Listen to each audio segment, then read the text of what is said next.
everybody, and welcome to another episode of the Male Perspective. I am your host, Lana Reid, and today I have with me Mr. Faust Ruggiero. He is the author of the book, the Fix Yourself Handbook, and he's been in the practice of helping people for many, many years. But I'm so excited to talk to him because he discusses things that I always have questions about. So I'm going to ask him some of my questions today. So welcome to the show today. Thank you for hanging out with me. Thanks for inviting me. So where am I speaking to you from? I'm in Pennsylvania. Pennsylvania. You got hot city, Philadelphia? Yeah, we're not too far, maybe an hour and a half from Philly. So that's why you talk about love all the time, because that is the city of brotherly love, right? They make me do that. So as I mentioned in the opening, you have this book out called the Fix Yourself Handbook. And I want to, jump right into it because I don't have much time. But one of the concepts, the principles that you talk about in the book is the process way of life. Right. Could you explain that so everybody can get a handle on what that is? Sure. It's really a simple definition. Everything we do in our life is guided by some type of a process. It doesn't matter what you're doing. It's always a process that guides it. And I've been in private practice for over 30 years. You start to see which processes work and which don't. And I was able to put them into a program, and they're just the typical things we use every day. So this is nothing revolutionary. It's kind of a different way to explain pretty much the same things we've always been doing. I put it into a program, and we take it from the beginning and put people through. And, the response has been great. And the neat thing is that a lot of men are using the program. They tend not to use self-help books too much, and they tend not to want to be told what to do, So, when I wrote the book, I wanted to gear it to men also. So the response has been great. Okay, awesome. So what is that about you guys where, you want to do this? No, I'm fine. I don't need no help. Nothing's wrong with me. What is it about the male ego that makes you guys so resistant or push back on self-improvement and personal growth? Study and contrast. Everybody says the ego and testosterone and all those great things. You know what it is? It's fear. That's what it is. It's fear of being found out. It's fear of thought that we're weak. That we don't know something when we're supposed to, and that we're not in control of everything like we were told when we were growing up that that's the way it's supposed to be.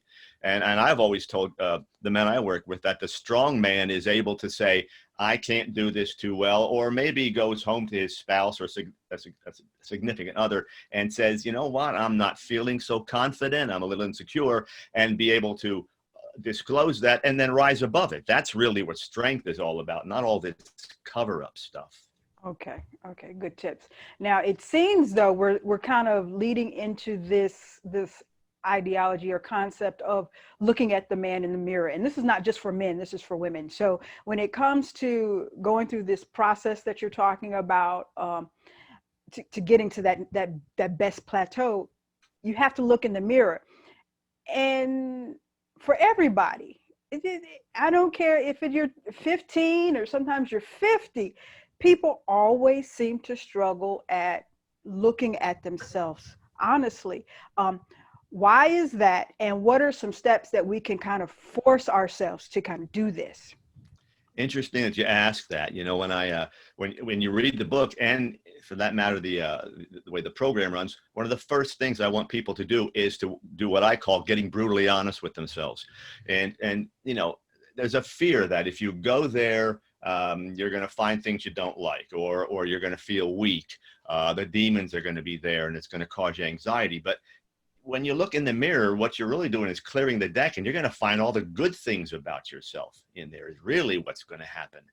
The other things usually are overdone. It may, on a scale of 1 to 10, it might be a 2 or 3, and then our emotions tell us it's an 8 or a 9, so we can't go there. But I get my people to kind of peel. I call it peeling off the layers. It's just like an onion. If you think you're going to be honest, that first layer, that's really nothing. It's the paper. The deeper you go, the more discomfort. It smells. Your eyes burn. Well, it's the same thing when you start peeling off levels. How do you know you're being honest? You're going to get a little uncomfortable. You're going to face some things that you don't normally face. But like I tell everyone, you really have the strength to do this. It's not impossible. You just got to take your time and be willing to go there. That's all. Okay. Now, in this process of peeling off the layers, uh, we mentioned men and some difference of women, and there's this myth that men mature later than women, and possibly can go through this process of self-reflection later in life than women do. Is that true, or is that just a myth, or can No, it's God? true. Absolutely. It's true. You I guys thought get you there were going long to tell. before we do. You're supposed to tell me differently. I was supposed to give hope to the ladies, like, no, they're going to get it. You So, know so what? But it's not that we mature slower. It's that we're allowed to mature slower. It's the boys will be boys stuff, and we get away with a whole lot more where you're held to a higher standard. If we would just start holding men, young boys, to a higher standard, they're going to get there just fine. okay. But we allow it to occur. That's why it does. Okay, awesome. Yeah, there's a lot of I see parenting today. Mothers tend to baby their sons, but force the sense of strength and independence in their daughters. So I can see where you're going with that. I want to segue for a quick minute, and I want to read something, an excerpt from your book, and then if you could please explain not only this excerpt but what this chapter is about that it's Sure. from. Okay, and it's from In the Name of Love. Making personal gains without understanding how to love amounts to little more than going through the motions. Come to understand what pure love is, then do everything in your life with love and watch the gains you are making come alive. Yeah, we have a kind of a skewed way we look at love. It's that, that Hallmark kind of a thing, and it's all from the heart. And pure love comes from the soul. It's giving. It's constantly giving. And I always tell people, you can make all the gains in the world that you want to, but until you're able to share them with someone and give them to someone unconditionally, you really don't appreciate what you have. And that's why I think people go out and they keep on trying to acquire, because they don't get to the point that they know how to share it and give it away. That's where the reward is. And that's where all the pure love is. It's unconditional. It's loving for free, if you will. So, until you're able to give it all away, I don't know how you define it. Okay. Now that's a beautiful thing, because I really feel, me personally, that we should learn to just love unconditionally, give love away. It's something that's in my own personal spirit. But on the flip side of that, do we need to establish some sort of boundaries? Because sometimes we can just go out in this world, just I love everybody, and but people might take advantage of that. Is there balance in this? There's always balance, which is the hallmark of the program, learning how to balance all the various parts of yourself, in spiritual, intellectual, physical, emotional. And really what you're bringing up tells us that if we know ourselves well, then we're not going to go out and overgive, if you will. We're not going to start putting ourselves in positions where we're giving to people who really either we shouldn't give to them, or they're not giving back. So, you learn how to give, you learn when to give, because you know yourself well. Okay. And that's always, knowing self always gets you to the next point in your life. It always gets you to go out and turn it loose on the world. Okay. Okay. Good tips.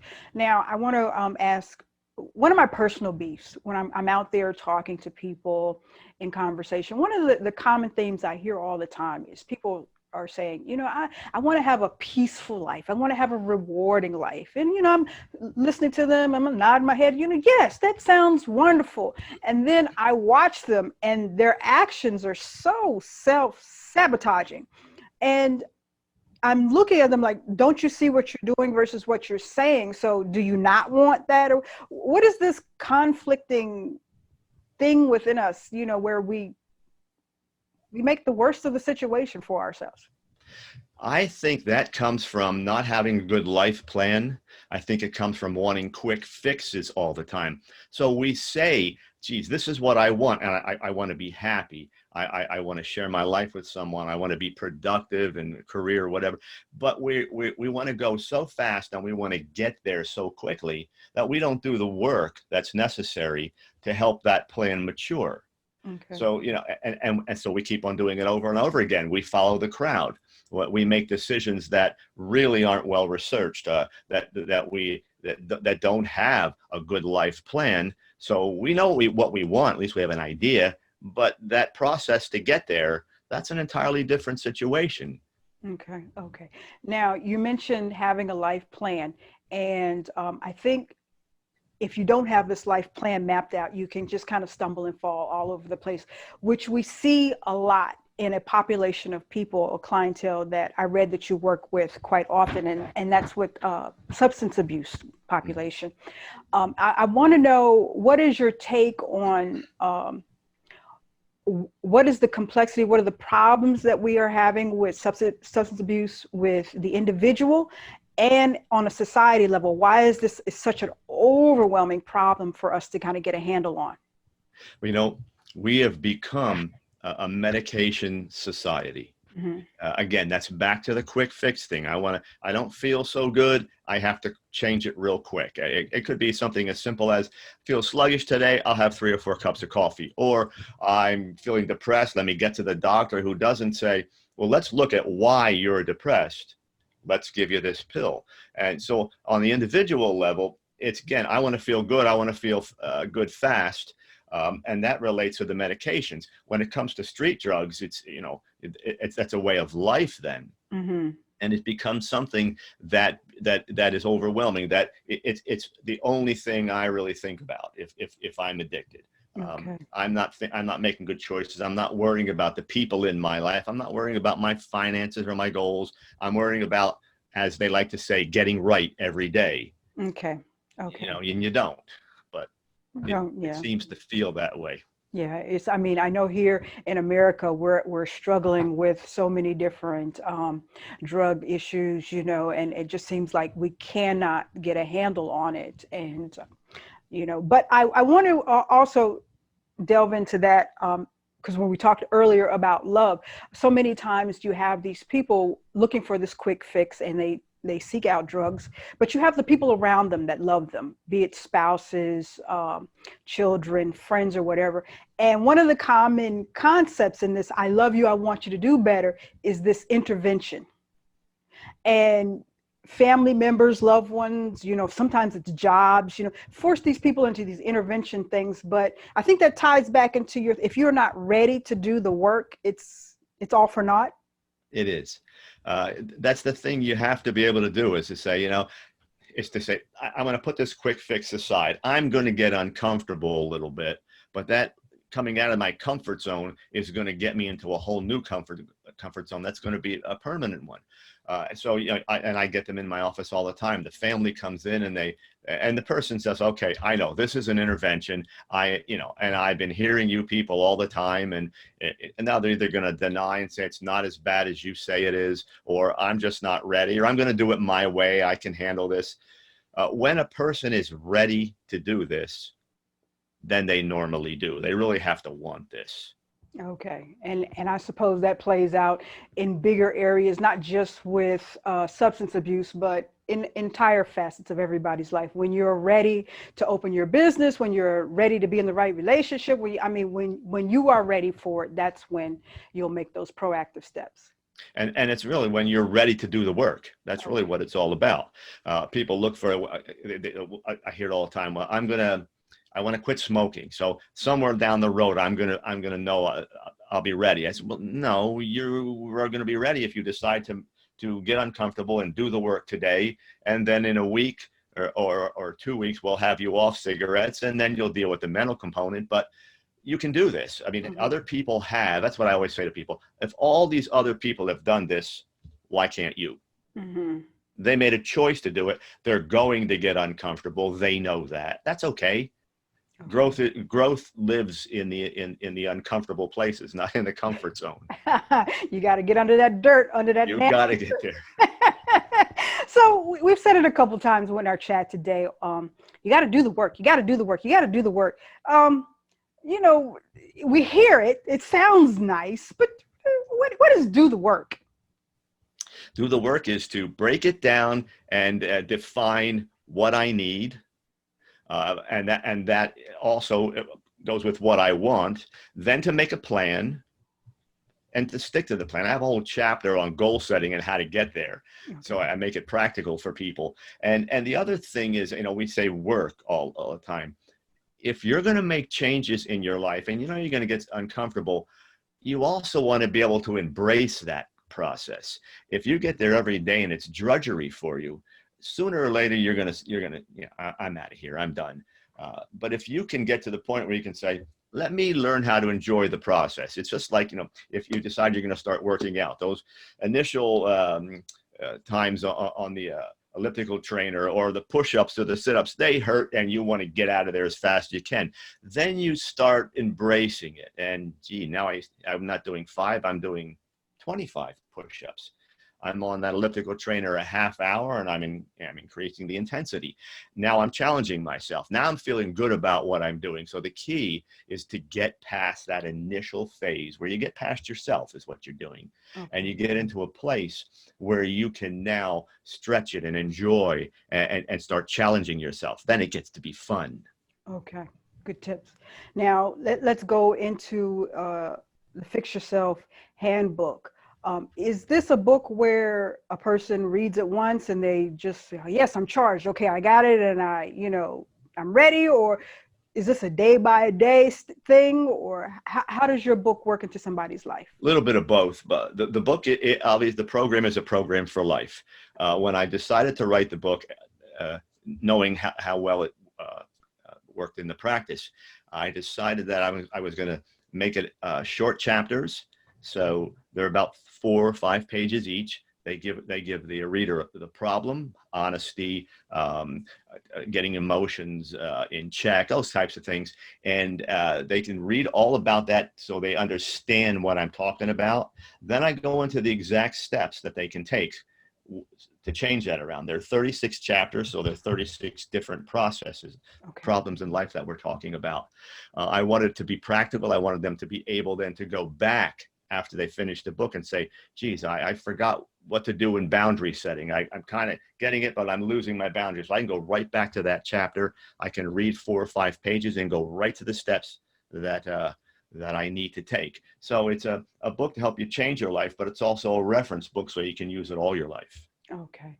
Now, when you're helping out your clients, I'm sure what possibly assist the process for them going to the next level is they have to come and talk to you on a regular basis. You are, quote unquote, their accountability partner at times, if you want to look at it like this. But for the reader who's just reading the book, is it also beneficial to have some sort of accountability partner to say to somebody, I am now, dedicated to making these changes in my life and I need somebody to help keep me on task?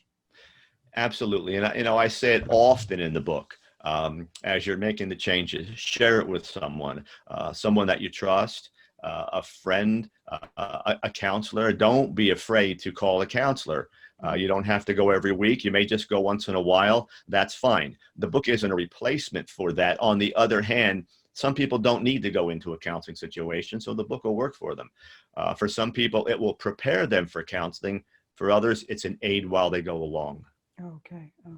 Now, you mentioned counseling, and we are in the midst of this COVID-19 madness, and everybody is stuck at home for the most part. Most of us are stuck at home. And I was reading the other day that mental health is really on the decline because of this COVID-19.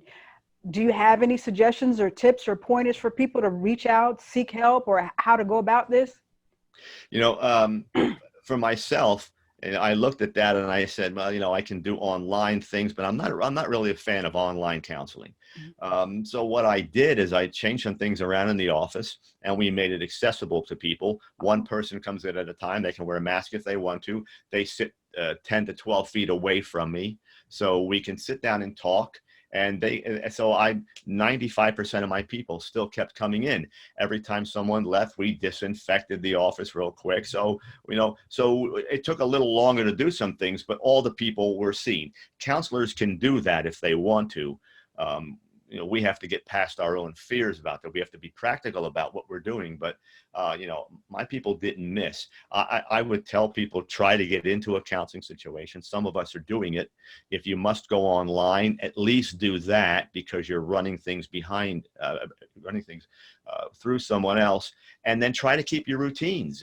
Get up and, you're at home, shower every morning, eat properly, exercise if you can, even if you're just doing sit-ups and push-ups. Try to keep yourself in a healthy routine, but do get someone to talk to if you need that. Okay, great. Now, I'm all over the place here because I'm thinking of stuff as you're talking here. But forgive me, I am sane. I want you to. But I was thinking back on some of the clientele that you've helped in the past, of what I read. And not only did you do substance abuse, but you've helped people in incarceration in our criminal system. And I think that's really relevant today, because criminal justice reform is really one of the conversations that we're having today. So tying into the Fix Yourself Handbook, becoming your best version of yourself, what can we do as community, as society, to really help these people in these populations? Because I think it's just a struggle we hear over and over and over again. It's interesting. I always tell people, I was in my late 20s, early 30s, and I worked in the prison. I really kind of grew up, because you saw people that were really struggling, but you saw people that were good people, a lot of good people there. And it really challenged my beliefs and what I had to work with. What we need to do as a society, and I always say that the formula for loving other people is taking them one person at a time. We have too many ideas of what that other group is all about, and all that. One person, you and I are talking today. I'm with you. I'm sharing a very, very nice time, and that's what I try to do with other people. If we start doing this one at a time, one person at a time, and put all these old stereotypes and all this stuff aside, it really gets easy. There's not much to it. It's just one mind connecting to another mind, and that's all it is. We just make too much of it. Love it. Love it. I love that philosophy. I think that's very true. We tend to I think that's the bad thing about us as a society, is we just want to put them in a box, close the door, and we don't want to think about that element, that we don't talk about that part, Right. Right.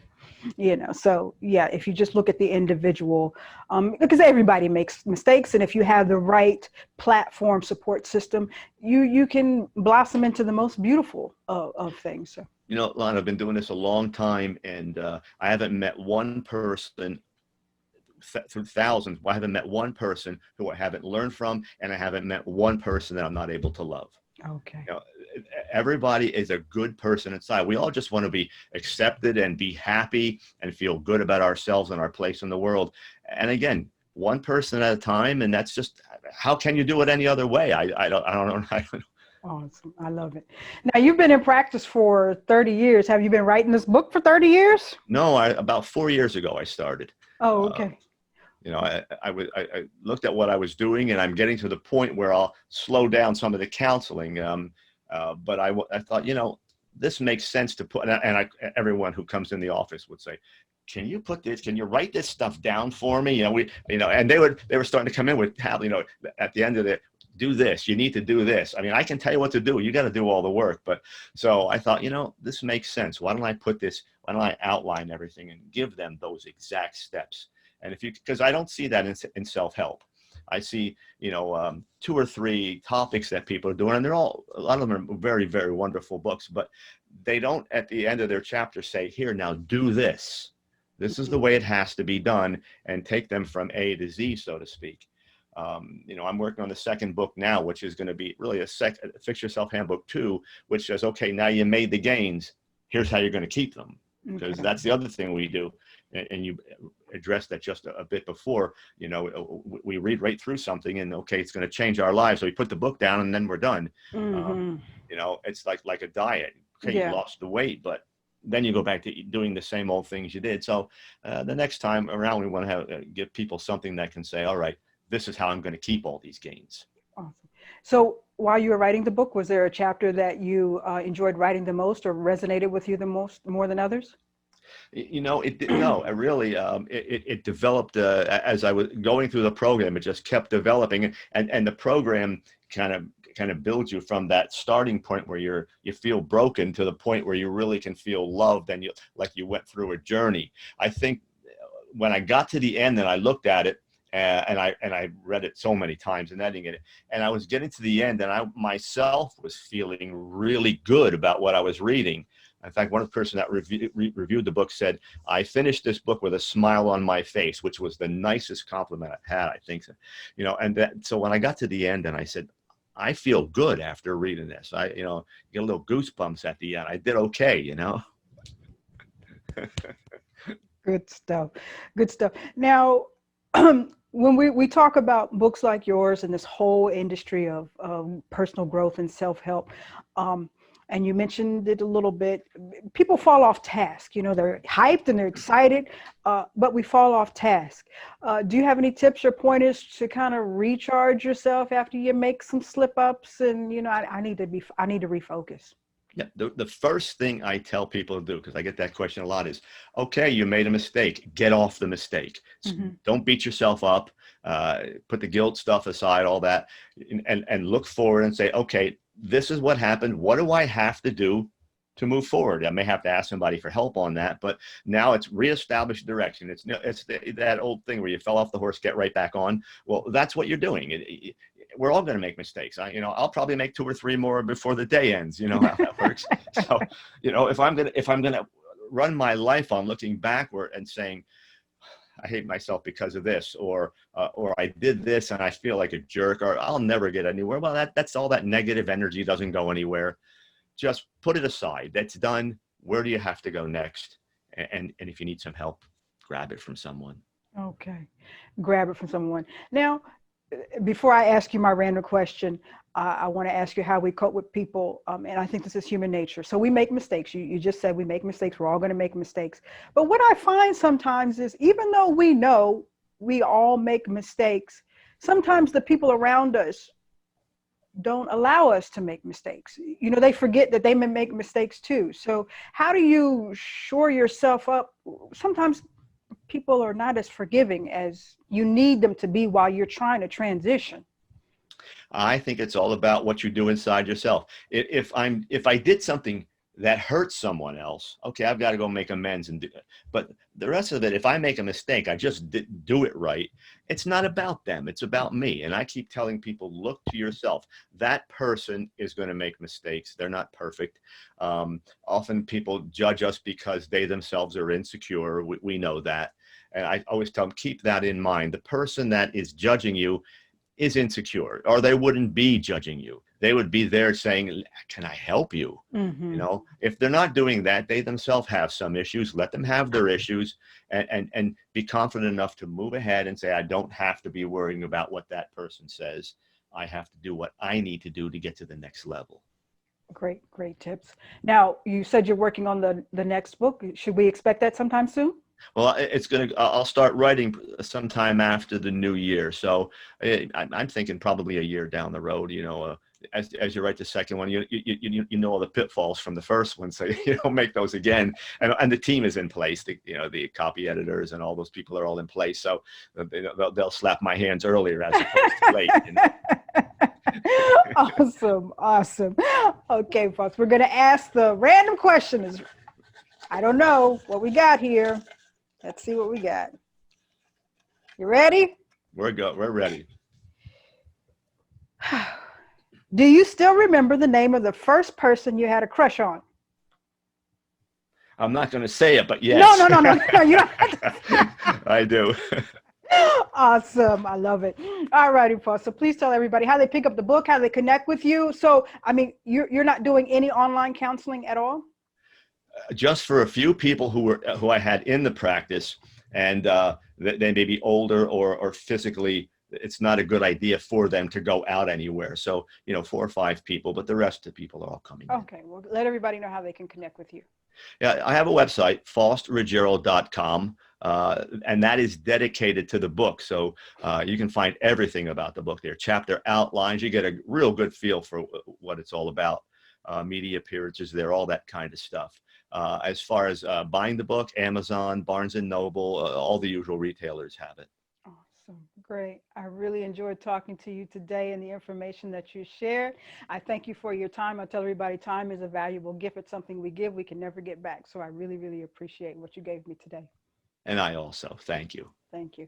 That is all for this week's episode of The Male Perspective. I'm your host, Lana Reid, and I will see everybody next time.